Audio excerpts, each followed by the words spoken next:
So you know how with kinetic friction, there's certain known values based on it moving. Well, static friction is the same way. And one of the biggest things that you have to understand, and I briefly said this in Zoom, is that when we're talking about static friction, there's going to be one specific idea. And I'm going to read the problem because it'll make sense. Because I kind of alluded to this problem, but now I'm going to show you. So it says here, a metal crate having a mass of 100 kilograms rests on the smooth concrete floor of a warehouse. The coefficients of friction for metal on concrete are mu s, which is static friction, equals 0.94, and mu k, which equals 0.83. A worker is able to exert a horizontal force, so remember horizontal force is along the x-axis, F equals positive 1,250 newtons. Why is it important that they said positive? What does that tell us? What does positive versus negative tell us? Don't overthink. Direction? Yeah, it just tells us the direction. So remember, friction is going to oppose motion, right? So if we have a horizontal force in the positive direction, the friction is going to be opposite of that. So that's going to make friction negative. That's why they made sure to tell you that it's positive. Because that means your friction, now that we have it, is going to be in the opposite direction. And it's going to be negative. The question is, A, can he push the crate across the floor without assistance? In other words, is the force greater than the static friction? So this is the idea that is going to involve all static friction problems. The idea is the force that you're pushing with able to actually overcome the static friction? If it can't, it won't move. Once it starts moving, now it's kinetic friction, okay? But why you have static friction and kinetic friction and why it's different is because one is overcoming being stationary, and one is the friction that continues while moving. So as you can see, the static friction and the kinetic friction are close in number, but the static friction is greater at 0.94, and then the kinetic friction is 0.83, which means it's easier to keep it moving than for it to get it to start moving, okay? So our force is 1,250. So, this should be a greater than symbol. So in order for the crate to move with this amount of force, this friction force has to be less than 1,250, okay? Who can tell me my equation to solve for friction, the friction force? This. Do you remember it? Okay, so it's going to be the friction force is equal to mu s times the normal force, okay? Always, anytime. The only difference is if I'm doing kinetic friction, I use the kinetic coefficient. If I'm using static friction, I use the static friction kinetic coefficient. Memorize this, please. Okay? Don't forget it. It's not that difficult. Okay? Like literally, you could say it 3 times every day until Friday, and you'll remember it for the test. But if you don't know this, then you might as well not come in on Friday, because this is the whole test, is this equation, and F equals ma. Okay, so this is our notes. So then we have mass of the crate is 100 kilograms, and let's write down what our coefficients actually are. So I think 0.94 and 0.83, yeah. So the static friction is 0.94 and kinetic friction is 0.83, and they have no units. So they don't have kilograms, don't have newtons, don't have anything like that. It's just unitless. And then B, it says, if so, what's the crate's acceleration? Now remember, if we're solving 2-part problems, if there's an A and there's a B, that means that something in letter A is going to help us with letter B, right? That's why they put that in order.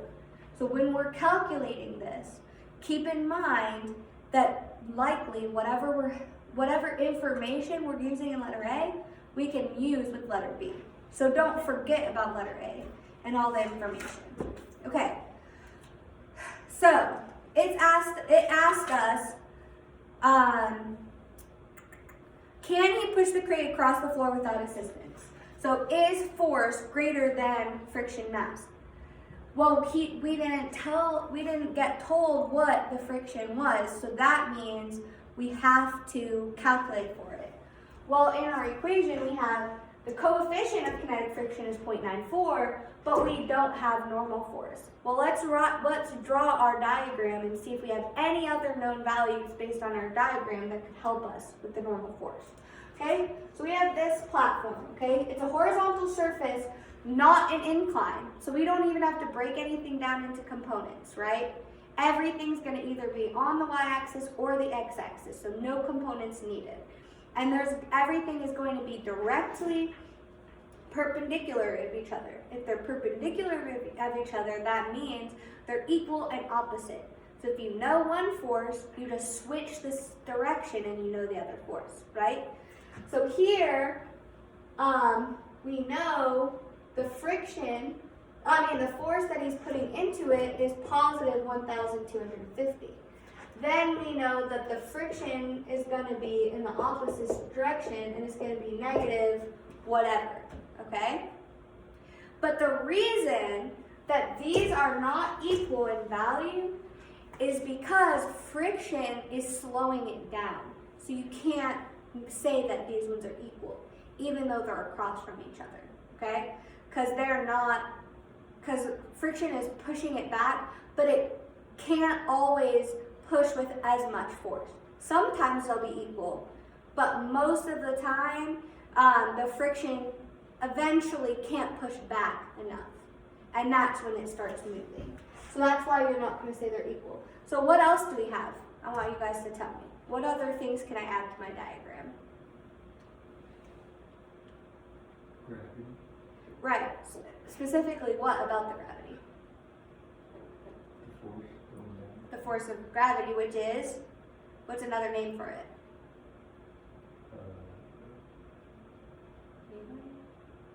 What is the name for the force of gravity? Force equals what? The weight. Mm-hmm. Yep, force of the weight, which is equal to mg. Turns out we have mass, which is 100. And we know what gravity is, because it's negative 9.81 meters per second squared, which means that this is what? Somebody give me the calculation.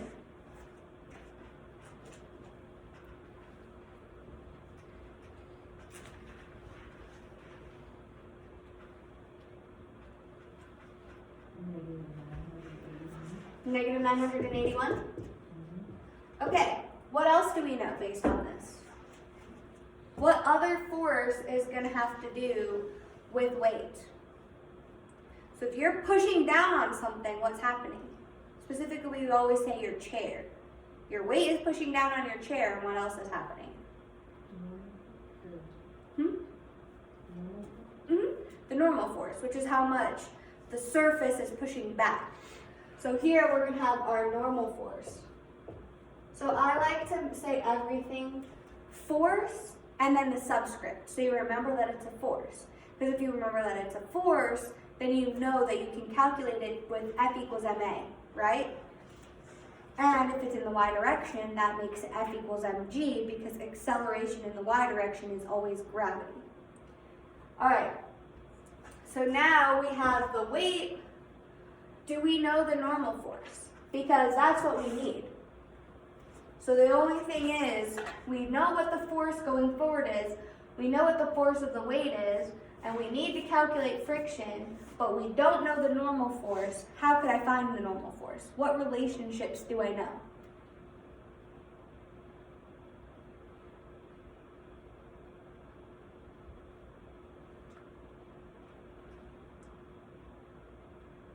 You guys know this? So opposite of the weight. Yeah. really going to be positive 981. Okay? Positive 981. Remember, if you're pushing down on your chair is pushing back up with the equal amount of weight. If it's not, that's when you start to fall towards the ground and your chair breaks if it can't do as much force. Okay? So we know the normal force now. We know the force of the normal is going to be positive 981 newtons. So can we calculate the static friction now? Yeah. So we have the static friction is going to be equal to 0.94 times 981 newtons. So in this case, what is my Fs max?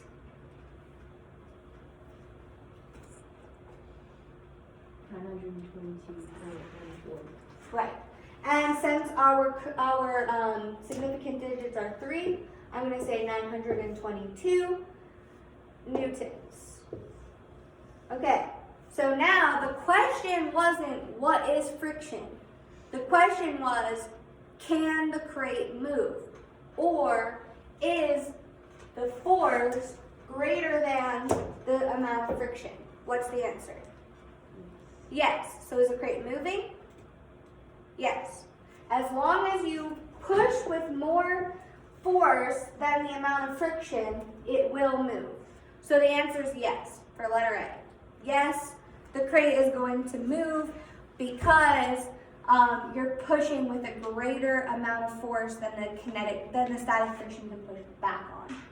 Okay, now it's the next question, letter B, says once the crate begins to move, if it's moving, because that's what we decided, right, that the crate is moving. So if it does move, what is the crate's acceleration? Remember, acceleration is just a change in velocity. So the velocity at first was 0, and now it's moving, so obviously it has velocity, right? So that's how we know what acceleration is. Now the temptation is going to be, well, since it's moving now, I have to use my equations of motion, but you don't. Because what is the equation of force? And what is A? Acceleration. So if we have all of these forces, therefore we can calculate for acceleration just using F equals ma. Don't have to go crazy and go all the way back to your equations of motion. You could, but then you'd be putting more work in for yourself, so why would you? Okay, so the one thing that you have to consider though is that since static friction is pushing back on it, that affects your actual acceleration because friction is opposing motion. It's slowing your motion down. So if he was pushing with 1,250 newtons on a frictionless surface, then the force, the acceleration is going to be way different than if you consider friction. And before, we were considering frictionless surfaces to make it easy, but now we can't. So this is where we go to our sum of forces.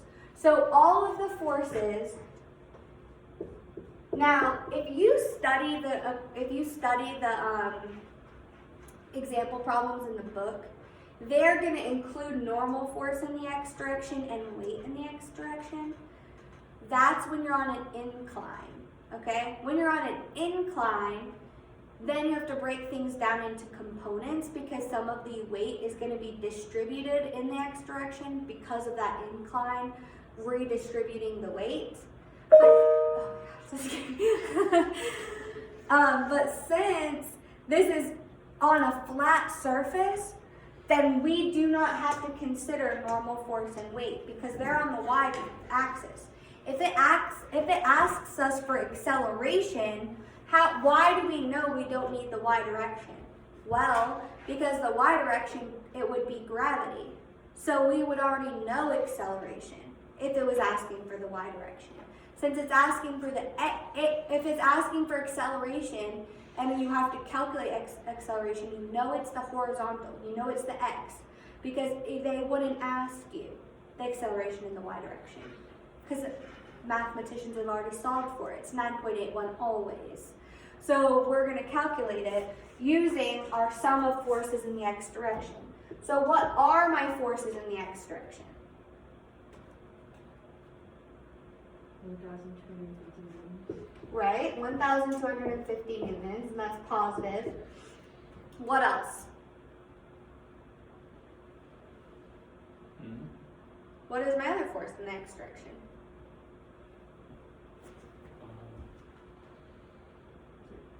981? Definitely not. X direction would also be going. Normal On the forces- horizontal. Oh. Remember how I said whatever we calculate in letter A is going to help us with letter B. So normal force or what? The one like. Normal force is in the y direction. The friction. The friction.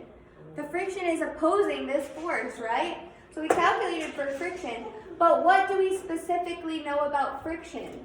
Well, it should be negative if we're going to say this is positive because it's going to be in the opposite direction, right?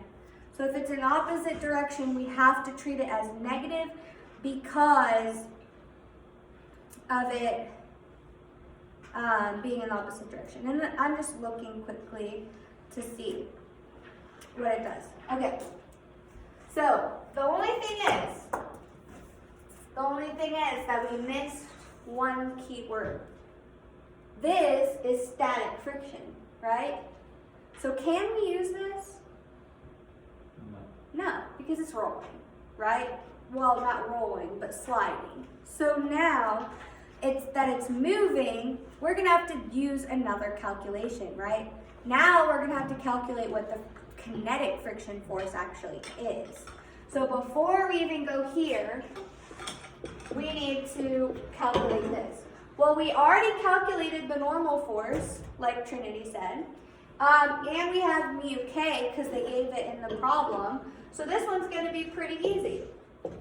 0.83 times negative 9.81 meters per second squared, right? So what is my kinetic friction? Anybody tell me?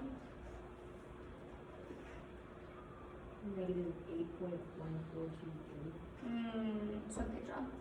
Oh, sorry. 100 kilograms. Mass times acceleration. Oh wait, no. Yeah, this should have been 981 newtons. Sorry. I put 9.81 because I was thinking of gravity. It's so cold. It is cold. I turned on the heater, but it's that heater, like, it's hit or miss. Yeah, that's true. It's really hot in here, actually. Still. So you could do this one of two ways. You could put in 981, or you could have done 0.83 times 100 times 9.81. You get the same. The way they did it in the book is that they did the mass times acceleration a second time, but we didn't have to do it. That's why I got confused for a second, because I like to go off the book, but I teach you guys the shortcuts. Okay, so 0.83 times 981. Is it negative? Negative 981? Oh, so then negative 814.23? Yes, 814. Every time I Google the So- equations of motion, the ones in the book don't come up. So this will actually be positive because remember weight is negative, equal and opposite. So we're gonna have if weight is negative, then normal force is positive, right? This is negative. This has to be positive because it's the opposite direction. This one's pushing up, this one's pushing down. So sign errors are my biggest error as well. It's the hardest thing to keep track of. But once you start calling this negative, you have to call this one positive. It's because it's opposite direction. So this will end up being positive 814. So then when we do our sum of our forces, though, you are going to make this understanding. Even though you calculate on 814, you're not going to add 814, okay? Because it's also opposite direction of the force of 1,250. Why So- is the opposite direction? because that's what friction does. It opposes motion. So if you push something forward, your static friction is pushing in the opposite direction to slow it down. For instance, so let's say you and Sarah were pushing on each other, okay? So you wanted to push her down, but she doesn't want to fall. So she's going to push back, right? So with friction, it's the same idea. Friction opposes motion. It doesn't want things to move. It keeps things grounded, and it's very important. So what it does is, if you start pushing something against the ground, the particles in the surface, like you can kind of tell, like if you push your foot against the ground, you can feel it feels kind of rough. And then if you were to go on a smoother surface and you did the same thing with your foot, you'd feel that there's not as much obstruction to movement. Because if you look at things under the microscope, they're bumpy. But you don't really see it when you look at it because it looks relatively flat. But if you go and you look at it, it's really, the rug has lots of nooks and crannies in it. So if you push like a piece of cardboard against it, well, cardboard's kind of soft, right? And flimsy. So what happens is, it doesn't visibly dent, but parts of the cardboard are kind of smushing into those cracks in the microscopic holes in the ground. And that's keeping it from moving. Just like if I were like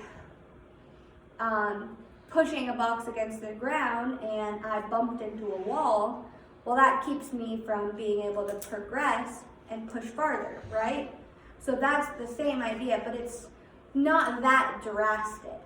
It sounds like it's like really obstructing your movement and your particles are bumping through, but it's not that drastic because it's the smallest microscopic movement.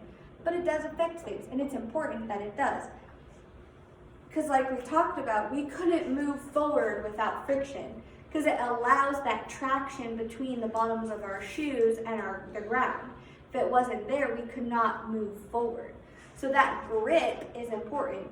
Just like if you were going to climb a rock wall, you can't just climb the smooth plastic rocks at like a rock wall. You have to have those holds to hold onto and grip onto. So that's the same thing with friction. It allows that traction to allow things to progress forward. So it's important for movement, but it also opposes movement and makes movement slower. So with this kinetic friction is going to be minus 814 newtons. So your sum of your forces is going to be what?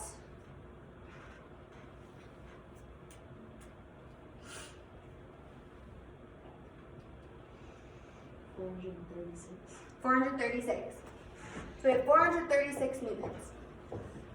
But we're not done there because it asked us, what is acceleration?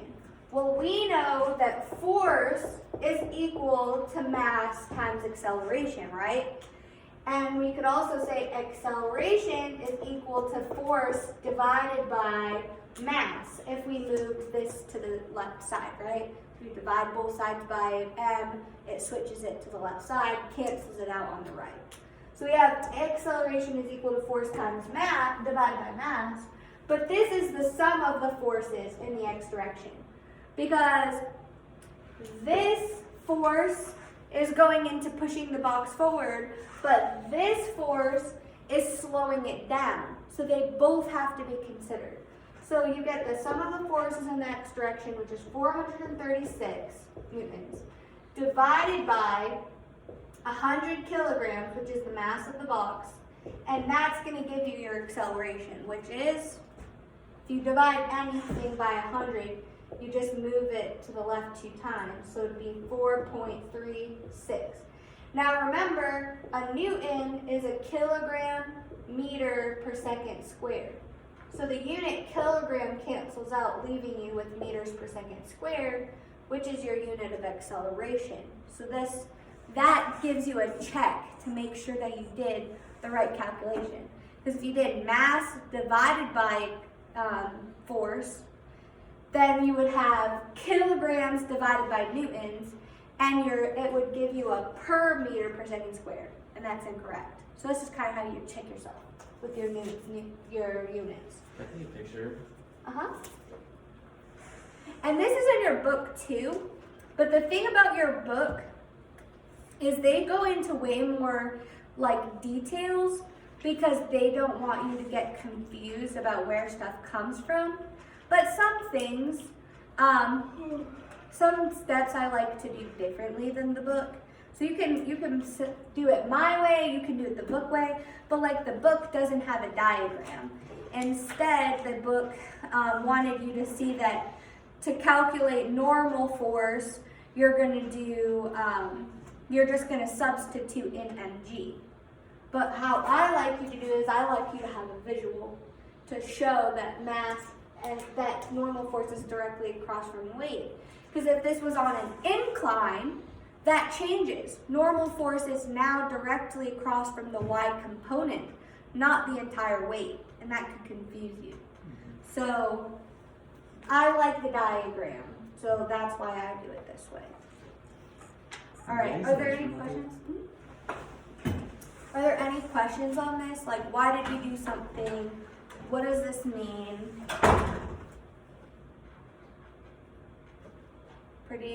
It's straightforward, but you have to know your concepts. Like, what is normal force? It's the opposing force across from weight, or it is the amount that the surface is pushing back up. Once something starts moving, I have to use kinetic friction instead of static friction. In order to get something to move, my force has to be greater than static friction, okay? Now, if I'm gonna ask questions on a test, like multiple choice and true and false, I might put something like true or false, a man is pushing with a force of 1,250 newtons, coefficient of friction is 0.94, the crate will move. And you'd have to calculate it and say true or false, does it move or not? So you would have to do a calculation to determine if with this force and this static friction, it would move. And it only moves if it's less than Right. 1250. So if we calculated the static friction max and it was 2,000, then the box wouldn't move. Because that means that the friction on the floor pushes on the box with more force than the person is pushing on it. So you need more force in order to get it to move. So that would be another form of a question I could ask. I could be like, if a friction max is less than the force, how can I get the crate to move? And very simply, add more force. Or, you could decrease the friction. The way that you could do that is you could lubricate it. So, have you ever gotten your finger stuck in something and you couldn't pull it out? So then your mom is like, oh, put soap on it. Or you get gum stuck in your hair and they put peanut butter on it. That's reducing friction because you're making the surface more slippery. And then it comes out, whatever happens. That's why they do that. Like if you get your hand stuck in a glass jar, the molecules in your hand are smooth and the glass cup is smooth, and that friction, it kind of attracts each other. That's why you have to add soap or something. Because they're both smooth. Yeah, because the smoother the surfaces are, you increase friction because now the molecules are so close together that they're attracted to each other. Is it an increase or a decrease? So there's a decrease in friction if you have a rough surface on a smooth surface. Okay, so for instance, if you go on a pond with your boots, that's a decrease because the boots are made with traction to grip onto things, but there's nothing to grip on, so they just end up sliding. But if you take two glass plates and put them next to each other, you have an increase of friction because glass particles are attracted to glass particles, so they start to try to mesh together, and that's why you can't slide them off so easily. There's this thing on TikTok, and it says that if you, there's like a 1 trillion bazillion chance that if you hit your hand into a wall, it can form with the atoms in the wall. Never heard that, but Have you guys seen that? It's like you keep on trying, but then like your fingers will become a part of the wall, and you can never get your fingers back. That's weird. It's Interesting. Like the Flash and like I don't know about Yeah, that. when he does it really fast.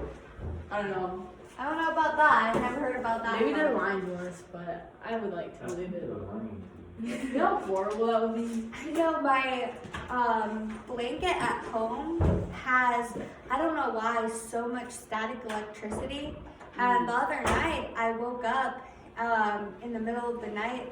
I just needed water or something. And so I woke up and I pushed my blanket back and it like sparked. Like a bunch of static electricity came off my blanket. And I was like, weird. I'm gonna throw it away because it was kind of weird to see. Because it was like I just threw it off my body and it just was like a bunch of sparks. Maybe you're like. I don't know superhuman, why. Who knows? Who knows? Energy conductor. I just know I've never had that happen to me. So I maybe have to like Google why my blanket has so much static. You get like electricity. docs. Get what? Docs. Dots? Docs. Just when like the government starts keeping tabs on them. Oh, because of my serious static electricity. I think it's just what the blanket is made out of. Is it like Sherpa? No, Fuzzy? Sherpa. it's really a warm blanket, like almost too warm. I got it from a wedding gift. And it was like on my Amazon registry, but it's like super warm. It doesn't feel very thick, but it's just really warm. I don't know, cause I don't know that, but the whatever it's made out of apparently has a lot of static electricity because it sparks every time I move it. Like Fragments of metal. The big sheer. maybe. Okay. So rolling friction is the next thing that we're going to go off of. But rolling friction is not actually Just turn around. a more difficult concept, honestly. The thing is that with rolling friction, it's hard to grasp the concept, okay? Is that what we just did? This is static and kinetic friction. But the sum total of all points of friction? Yes. So this is friction. So that's the definition of friction is anything that slows motion down. Okay? Static friction keeps it stationary. Kinetic friction is slowing it down. Rolling friction is any circular object rolling. So it's different because now, so like if we have a box, you have this point of contact between the bottom of it and the surface. But then once you have a wheel, it's rotating and different parts of the wheel are going to become in contact at different points at a time. So remember, if we have a box, the surface area doesn't matter, right? With the tire, what matters is where is the, what part of the tire is touching the ground, basically. So you all know, because you've seen a tire before, that if it's bumpy, that's good because that's more traction, right? And once you have a tire that's been used for a long period of time, that traction wears away over time. Why does that happen? Because of friction, honestly. It's wearing the tire down the more friction you have over long periods of time.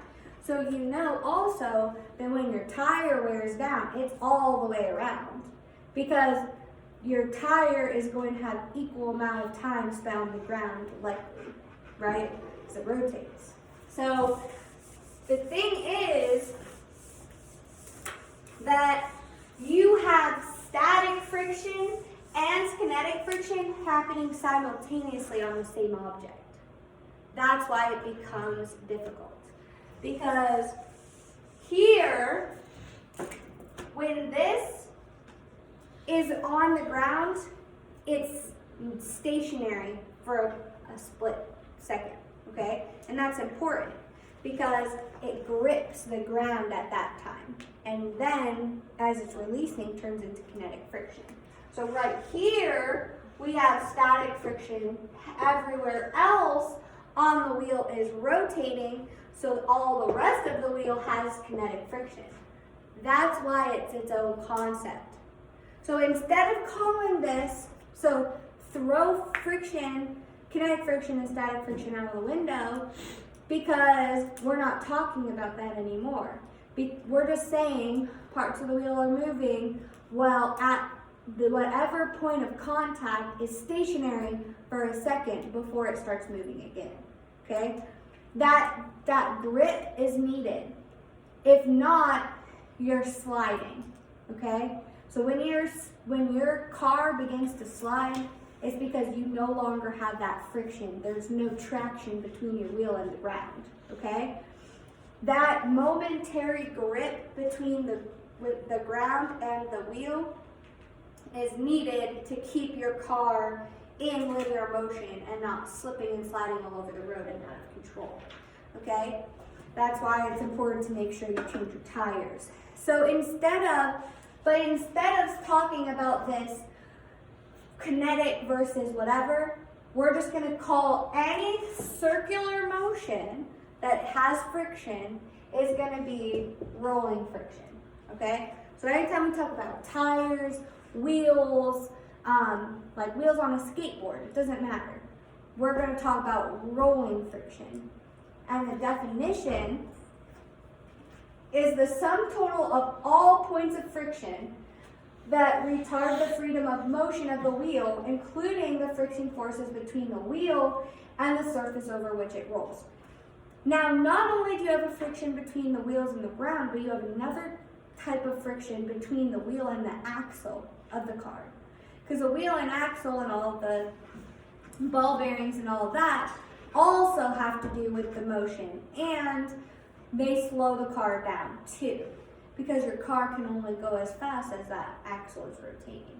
So you have to consider all of that at the same time, which causes us to have this rolling friction. So we're going to call it FR. So FK is going to be kinetic friction. FS is static friction. FR is going to be rolling friction. And so this is going to be the magnitude of the propelling force, which is F prop, is going to be equal to the applied force minus the rolling friction. So the applied force on a wheel is going to come from the axle of the wheel, right? Because the axle of the wheel is what keeps it moving, right? I don't know a lot about cars. Anyways, then so that is going to be the applied force. Obviously, the engine of the car helps that, blah, blah, blah, blah, blah. And then you have your friction. Then that propels us. And we'll continue that conversation on tomorrow. See y'all.